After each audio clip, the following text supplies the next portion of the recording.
আমরা যখন শুনলাম যে বৈষম্যবিরোধী ছাত্র আন্দোলনের নেতারা ডিএমকেদেরকে গ্রেপ্তারের জন্য ওরা প্রেস ক্লাবের সামনে অবস্থান নিচ্ছে, আমরা এই কথা শুনে আমরা পার্টি অফিসে অবস্থান নিচ্ছি। পার্টি অফিস থেকে ততক্ষণ আমরা যখন পার্টি অফিস থেকে বের হওয়ার আগেই শুনলাম যে এখানে তারা হামলা করেছে জিএম কাদের সাহেবের বাসায়। এটা বৈষম্যবিরোধী ছাত্র আন্দোলন এবং এনসিপির লোকজন ছিল, সাথে অন্য রাজনৈতিক দলের লোক ছিল আমরা শুনলাম।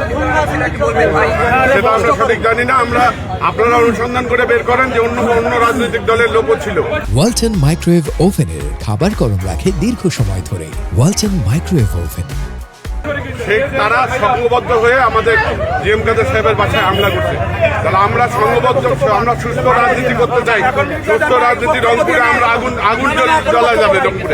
রংপুরে আগুনটা জ্বললো, এই আগুন নেভানো যারা জ্বালিয়েছে তারা নেভাতে পারবে না। এই আগুন বাসায় উনি বাসায় আছেন, আমরা এখনো যাইনি যাবো এখান থেকে না। আমরা তো কেবল আপনাদের সামনে আসলাম, আমরা তো কেবল আসলাম, কি হামলা করবেন সেটা আমরা